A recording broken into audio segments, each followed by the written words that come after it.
नमस्कार दोस्तों, the book society में आपका स्वागत है। जहां हम आज की इस वीडियो के माध्यम से सब्जेक्ट कोड BSDAE 182 के कुछ महत्वपूर्ण प्रश्नों की चर्चा करेंगे।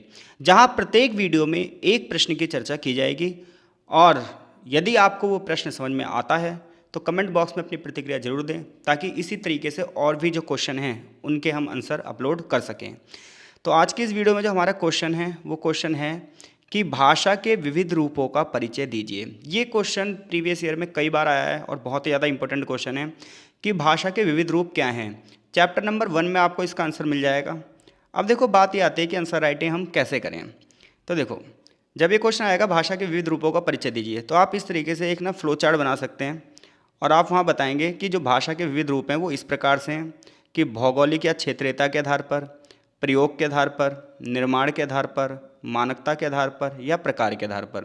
तो इस तरीके से एक फ्लो चार्ट बना देना सबसे पहले, क्योंकि देखो आपकी प्रेजेंटेशन अगर अच्छी रहेगी तो आपको नंबर भी अच्छे मिलेंगे।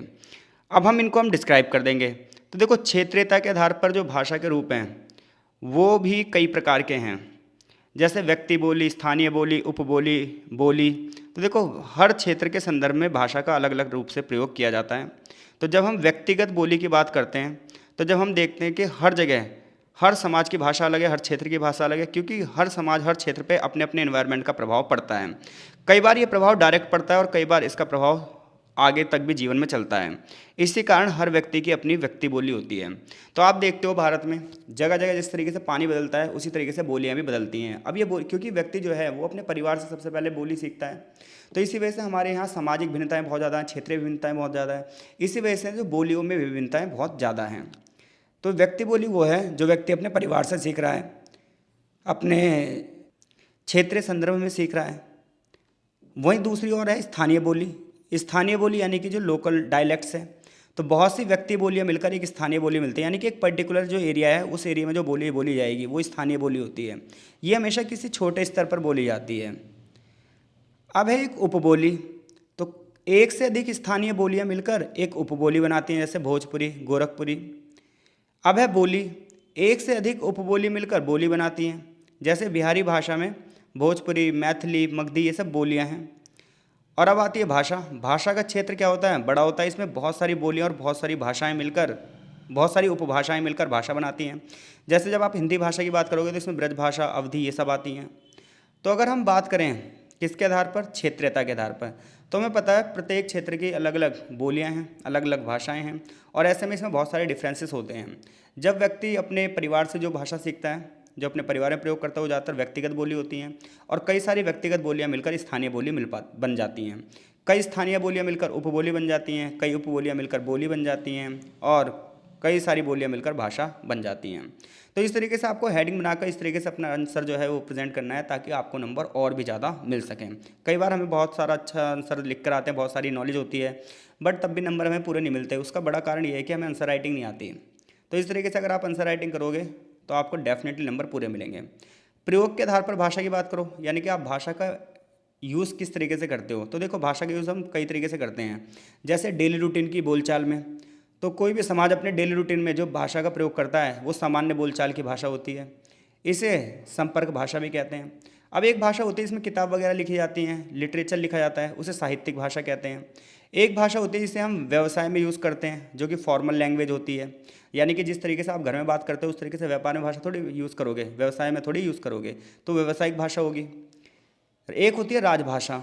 हर देश की अपनी एक राजभाषा होती है, जैसे भारत की राजभाषा क्या है? हिंदी है। ये सरकार और जनता के बीच में प्रयोग होने वाली भाषा है।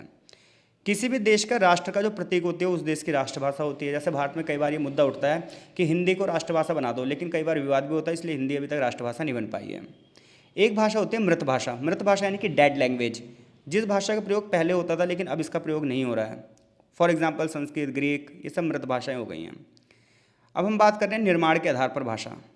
तो बहुत सारी जो लैंग्वेज है वो अलग अलग तरीके से बनी है। एक होती है सहज भाषा, जिसका यूज़ अपने आप नेचुरल वे में हुआ, जैसे हिंदी, इंग्लिश, जर्मन। एक है जिसे हमने बनाया है, जैसे कोडिंग की लैंग्वेज बनाते हैं, जैसे कि डिफेंस मिनिस्ट्री में कोडिंग की लैंग्वेज होती है, ये कृत्रिम भाषा कहलाती है। अब हम बात कर रहे हैं मानकता के आधार पर भाषा। तो मानक भाषा क्या है? वह भाषा जिसमें ग्रामर का यूज़ बिल्कुल सही हुआ हो और जिसका अगर हम प्रयोग करें तो सर्वसम्मति हो, यानी कि समाज ने भी उसे स्वीकार रखा हो। तो मानक भाषा यानी कि स्टैंडर्ड लैंग्वेज वो होती है जिसमें व्याकरण का सही प्रयोग किया जाए और उसको वो प्रयोग सम्मत भी हो, यानी कि समाज में प्रयोग करने लायक भी हो। एक होती है मानकेतर भाषा। मानकेतर भाषा वो है जिसका प्रयोग तो किया जा रहा है और सब लोगों ने इस प्रयोग को हामी भी भर दी है, समाज की स्वीकृति भी है, समाज में चलन भी है, लेकिन व्याकरण का यूज़ नहीं है। यानी कि मानकेतर भाषा वो है जिसमें व्याकरण का यूज़ नहीं है बट समाज में वो स्वीकृति है। हम कई बार दिन में ऐसे बहुत सारे वर्ड्स बोलते हैं, बहुत सारे सेंटेंस बोलते हैं जो प्रयोग में तो हो रहे हैं लेकिन व्याकरणिक रूप से वो सही नहीं है, वो सब मानकेतर भाषा होती है। जैसे मैंने बोला मुझे घर जाना है, तो यहाँ पर जो है जो ये सब्जेक्ट का यूज़ हुआ है गलत तरीके से हुआ है, इसलिए व्याकरण रूप से ये सही नहीं है। एक अमानक भाषा होती है। अमानक भाषा वो होती है जो व्याकरण से भी गलत हो और लोग भी उसे यूज़ ना करें। अब हम बात कर रहे हैं प्रकार के आधार पर भाषा कितने प्रकार की होती है। तो जब आप प्रकार के आधार पर भाषा करोगे तो एक होती है संपूरक भाषा। तो कई बार हम अपने नॉलेज को बढ़ाने के लिए कई सारी लैंग्वेज सीख लेते हैं, सेकंड लैंग्वेज सीख लेते हैं। तो जब हम अपने नॉलेज को बढ़ाने के लिए सेकंड भाषा का यूज़ करते हैं वो संपूरक भाषा होती है। जैसे सपोज दैट आप हिंदी में कुछ चीज़ लिख रहे हो और कोई वर्ड ऐसा जो हिंदी में आपको याद नहीं आ रहा, आपको इंग्लिश में आता है वो वर्ड, तो आपने इंग्लिश का यूज़ कर लिया, ये संपूरक भाषा हो गई। एक होती है परिपूरक भाषा। तो कई बार हम अपने सामाजिक उद्देश्यों की पूर्ति के लिए, यानी कि समाज में जब हम बातचीत कर रहे हैं तो किसी को समझाने के लिए कई बार दूसरी प्रचलित भाषा को भी जानना आवश्यक है। जैसे भारत में हिंदी के साथ इंग्लिश का कई बार प्रयोग किया जाता है, क्योंकि दूसरों से अगर आपको व्यवहार बनाना है तो आपको भाषाओं का ज्ञान होना चाहिए। एक होती है सहायक भाषा। जैसे हिंदी का हम यूज़ करते हैं तो संस्कृत की सहायता लेनी पड़ती है, तो इसलिए हिंदी का जो सहायक भाषा है वो कौन सी हो गई, संस्कृत हो गई। एक है समतुल्य भाषा। समतुल्य मतलब उस भाषा के बराबर वाली भाषा। जैसे साउथ इंडिया के जो लोग हैं जब वो नॉर्थ इंडिया में जॉब करने आते हैं तो उन्हें हिंदी भाषा सीखनी पड़ती है, तो उनके लिए हिंदी कैसी भाषा होगी, समतुल्य भाषा। यानी कि जब कोई व्यक्ति दूसरी भाषा में भी समतुल्य ज्ञान प्राप्त करता है और धीरे धीरे उस भाषा का प्रयोग समाज में करने लग जाता है तो वो समतुल्य भाषा कहलाती है। तो जैसे साउथ इंडियन बहुत सारे लोग हैं, उनकी मातृभाषा तमिल है, तेलुगु है, कन्नड़ है, मलयालम है, बट क्या है उन्होंने हिंदी भी सीखी है, इंग्लिश भी सीखी है, ताकि वो अपना डेवलपमेंट कर सकें। लास्ट में हम पढ़ रहे हैं ऐतिहासिकता के आधार पर भाषा के क्या प्रकार हैं। तो देखो ऐतिहासिकता के आधार पर एक भाषा है मूल भाषा। मूल भाषा वो है जो भाषा का सबसे प्राथमिक स्वरूप है, जहाँ से भाषा की उत्पत्ति हुई है। दूसरी है प्राचीन भाषा, जो प्राचीन समय में तो यूज़ होती थी लेकिन अब यूज़ कम हो रही है, जैसे संस्कृत, तमिल। मध्यकालीन भाषा वो भाषा होती है जिसका यूज़ मध्यकाल में हुआ हो, जैसे भारत में पाली भाषा हो गई, प्राकृत भाषा हो गई। और जो आज के टाइम पर यूज़ हो रही है उन्हें आधुनिक भाषाएं कहा जाता है, जैसे हिंदी, मराठी, अंग्रेजी। मैं आशा करता हूँ चीज़ें आपको अच्छे से समझ में आई होंगी। बहुत कम समय में हमें बहुत सारी चीज़ें करनी है, डैट्स वाई हम थोड़ा तेज़ी से चल रहे हैं। अगर आपको कहीं कोई डाउट हो तो आप कमेंट बॉक्स में या हमारे टेलीग्राम ग्रुप में भी जुड़ सकते हो, वहाँ मुझसे पूछ सकते हो। चीज़ें समझ में आ रही हो तो कमेंट बॉक्स में कमेंट ज़रूर करना, ताकि इसी तरीके से हम और भी क्वेश्चनों की जो वीडियो हैं वो चैनल पे अपलोड कर सकें और आपकी हेल्प कर सकें।